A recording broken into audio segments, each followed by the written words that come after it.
ngaha turaje Nyagasani twitabiriye ingoma y'urukundo ku izina ry'Imana Data na Mwana na Roho Mutagatifu, amen. Amahoro bana b'Imana, nimuhumure, Imana iradukunda, ije kudukiza kuri uyu wa gatanu w'icyumweru cya kabiri cya Adventi, tariki 13 Ukuboza 2024, ubwo duhimbaza Mutagatifu Lucia wahowe Imana. Mutagatifu Lucia adusabire kugira ubutwari natwe bwo gukomera ku isezerano twagiranye n'Imana.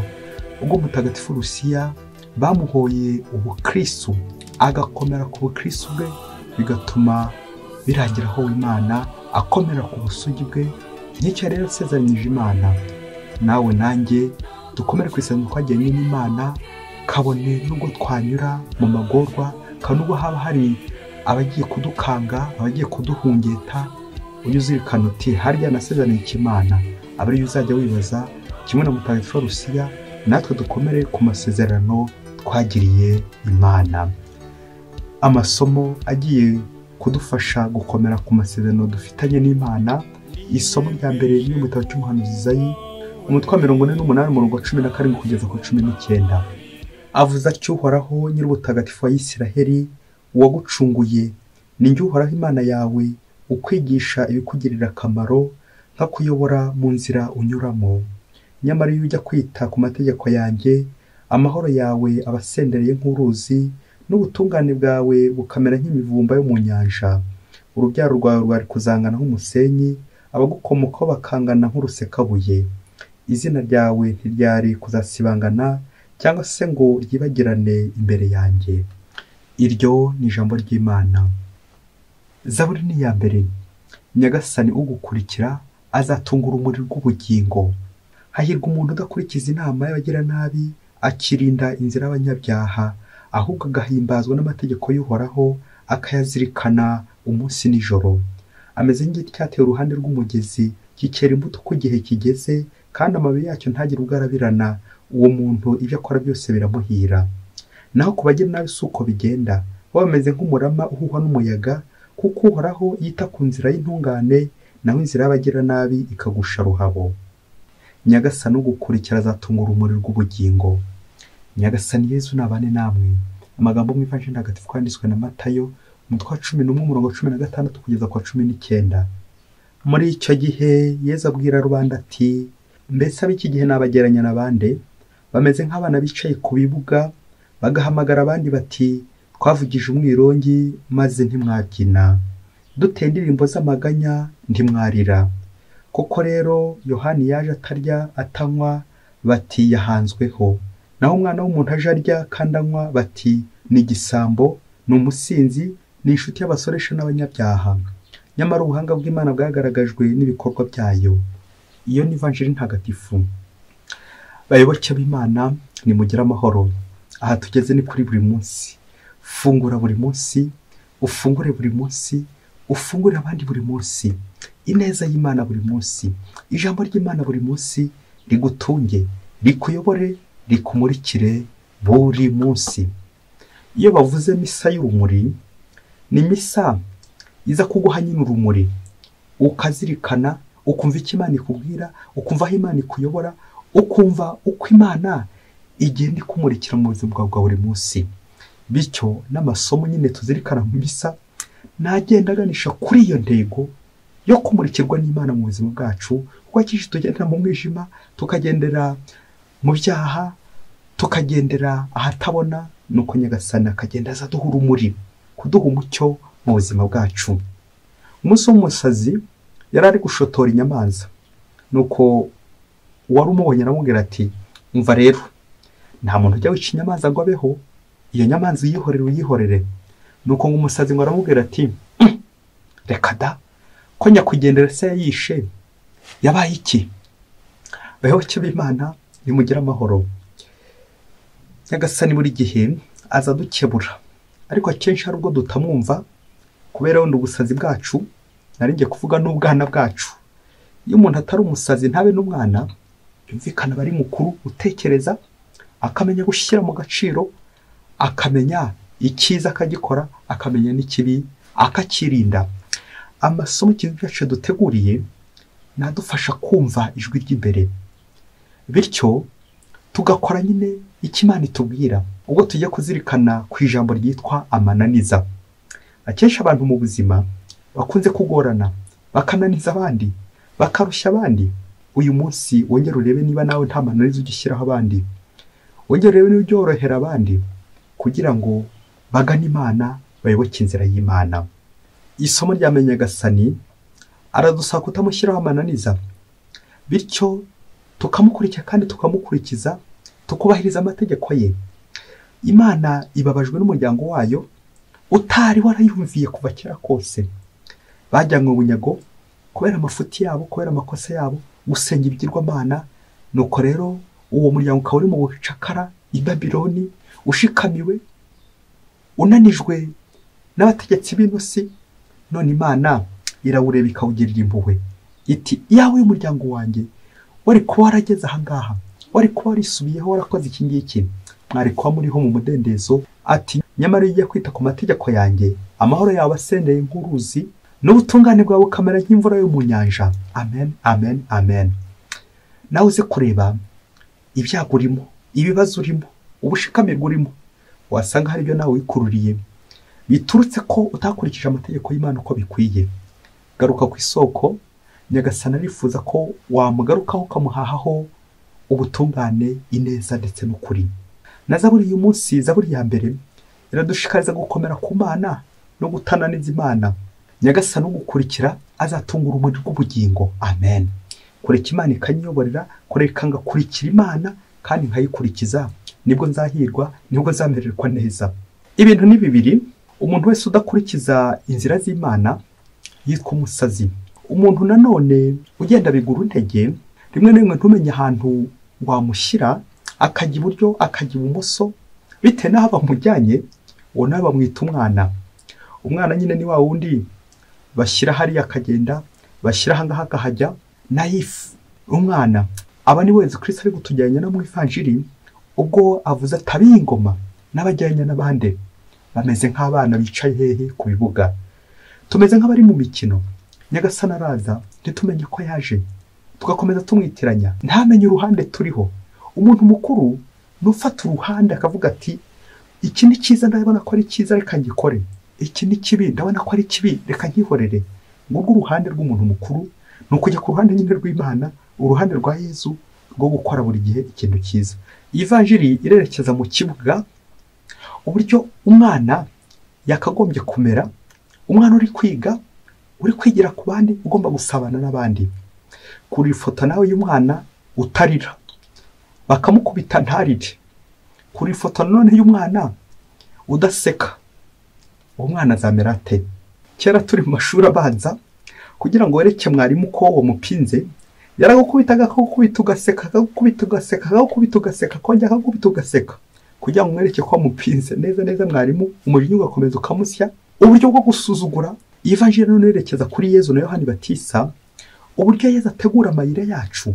Yezu yajya kuza akagira integuza nka Yohani Batisa, ariko ntitubemere, ntitwemere Batisima Yohani Batisa, ntitwemere na Yezu.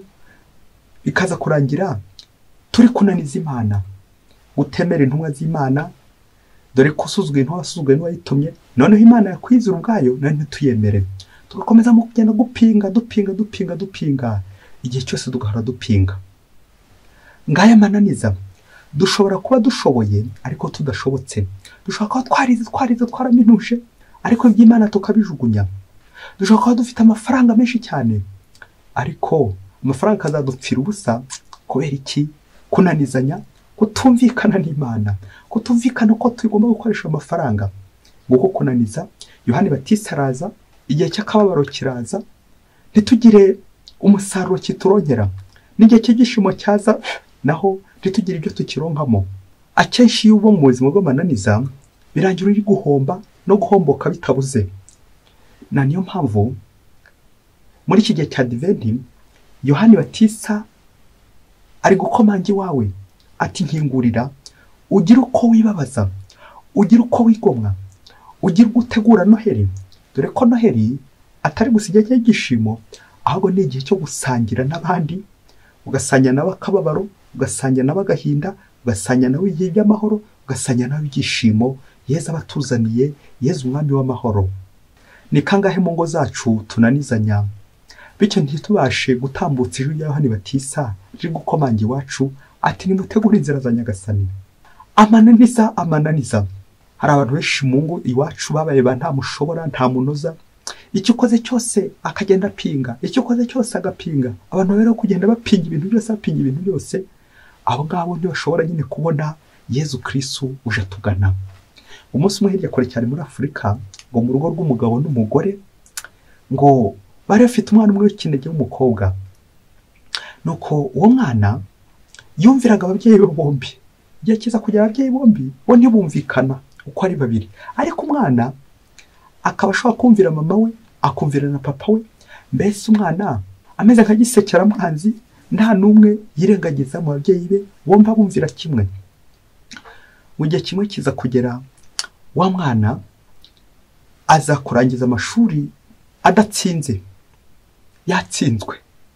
Ababyeyi babarya mu nda no mu mutima, buri wese ashaka icyo yakorera uwo mwana kugira ngo ajye kwiga, bajye kumwigisha.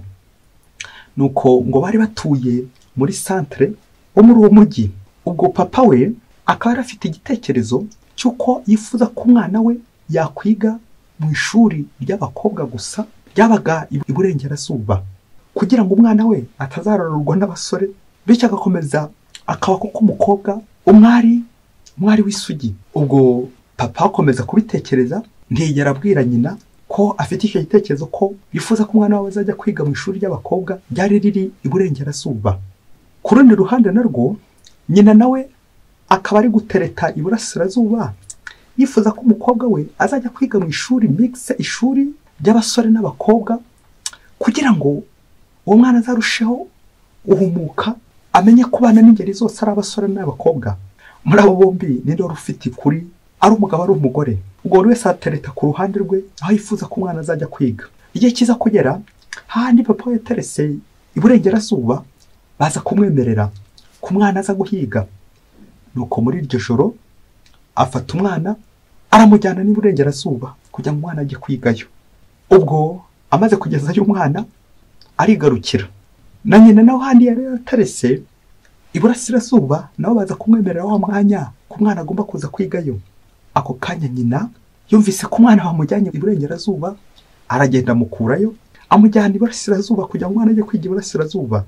Ikibazo kikagera giti, papa w'umwana nawe niyongera kumva ko umwana yageze iburasirazuba, ubwo bizagenda bite? Nuko wa mugore na wa mugabo bahera muri uwo mukino, ugiye kureba umwana iburasirazuba, undi amusubiza iburengerazuba, ugiye kumureba iburengerazuba, undi amusubiza iburasirazuba. Neza umwana ahira mu maguru. Ababyeyi birangira batigeze bumvikana aho umwana agomba kwiga, uko umwe amujyanye ahangaha, undi akajya kumureba akamusubiza ahangaha.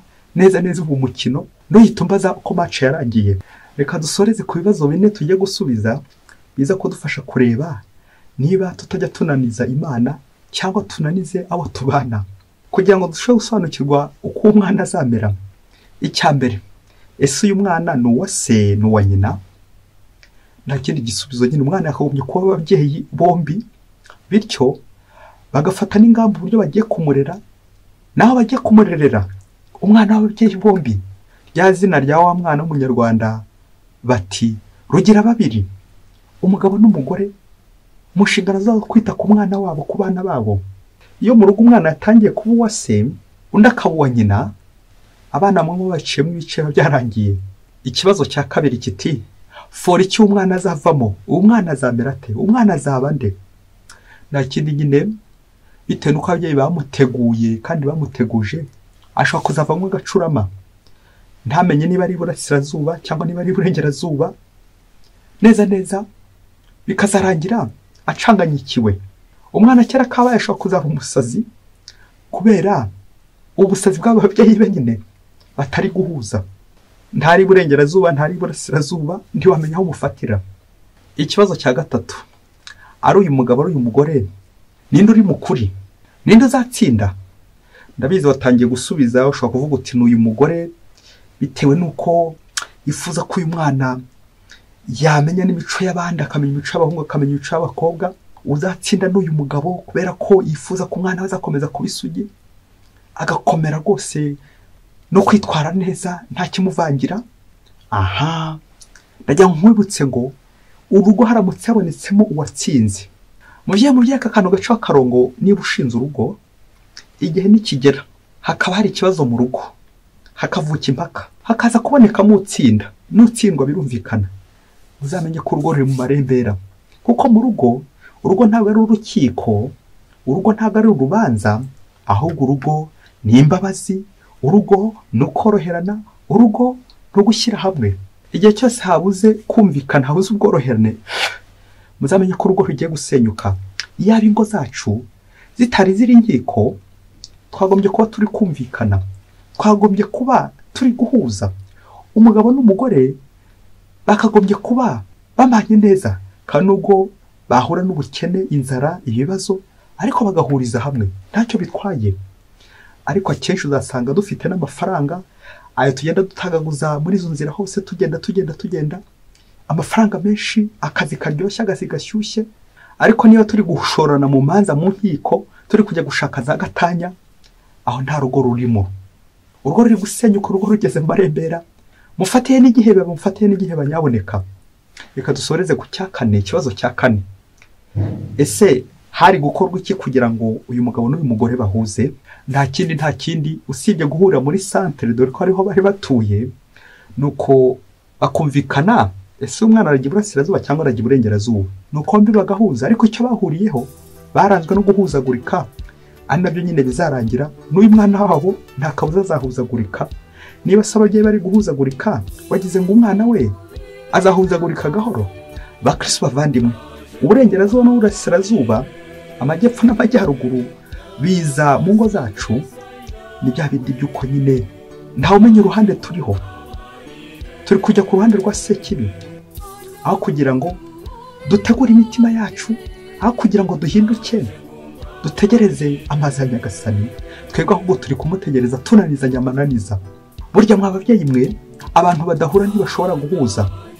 Iradusaba rero ingo zacu, aho tuba ku kazi, niba dushaka gutera imbere, guhura ndetse no guhuza. Ngiye icyo tubuze mu ngo zacu, naho ubundi ngaya amananiza dufite, umwe ntashaka guhura n'undi, hato bataza guhuza.